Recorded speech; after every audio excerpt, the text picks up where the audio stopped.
একবার আয়নার সামনে দাঁড়িয়ে নিজেকে প্রশ্ন করুন তো, আপনার আজকের যে সম্মান, যে ক্ষমতা, যে প্রাচুর্য, এর শেকড়টা কোথায়? যে টাকায় আপনি বাপের বাড়ির মাটির ঘর ভেঙে পাকা দালান তুলে দেন, যে টাকায় ভাইয়ের আবদার আর বোনের শখ পূরণ হয়, যে টাকায় বান্ধবীদের সামনে হাজার হাজার টাকার বিল মিটিয়ে দিয়ে নিজেকে আধুনিক প্রমাণ করেন, সেই টাকার উৎস কি?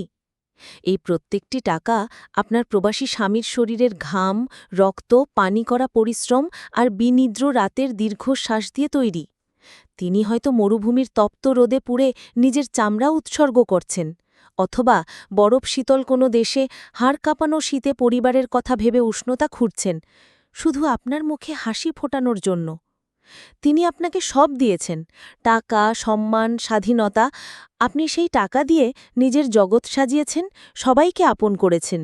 কিন্তু অদ্ভুত বিষয় হল, যে মানুষটির ত্যাগের ওপর আপনার এই স্বর্গ দাঁড়িয়ে আছে, তার জন্য কয়েকটা মাস বা বছর অপেক্ষা করার ধৈর্যটুকু আপনার হল না। সুযোগের প্রথম বাতাসেই আপনি বিশ্বাসের ঘরটি ভেঙে দিলেন, পরকীয়ার মতো একটা নোংরা খেলায় মেতে উঠলেন। একটু ভেবে দেখুন, আপনার সাথে যে মানুষটি আজ সম্পর্কে জড়াচ্ছে, সে কেন জড়াচ্ছে? আপনার রূপ বা গুণের জন্য?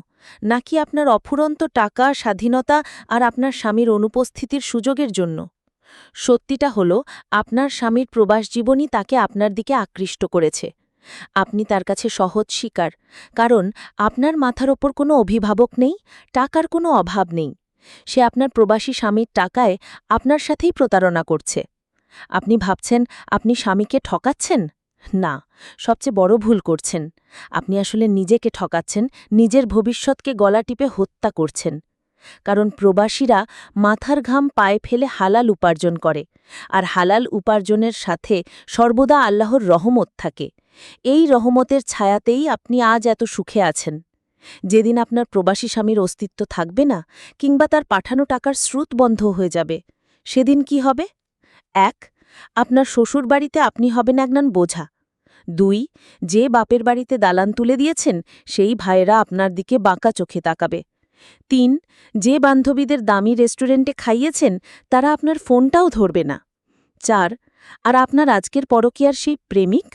বিশ্বাস করুন, তাকে হাজারবার ফোন দিলেও আপনি আর খুঁজে পাবেন না। কারণ তাদের সবার কাছে আপনার মূল্য ছিল আপনার স্বামীর টাকায়। টাকা নেই, তাই মূল্যও নেই। সেদিন আপনি একা হবেন, একেবারে একা। সমাজ আপনাকে চরিত্রহীন বলবে, পরিবার আপনাকে বোঝা ভাববে, আর আপনার নিজের ভেতরটা অপরাধবোধে পুড়তে থাকবে।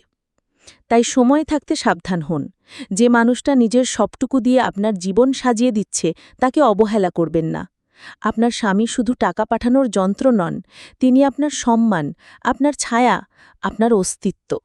তার বিশ্বাসকে সম্মান করুন, তার ত্যাগকে মূল্য দিন। মনে রাখবেন, এই প্রবাসী স্ত্রী পরিচয়টা যেদিন হারাবেন, সেদিন আপনার আর কোনো পরিচয়ই থাকবে না।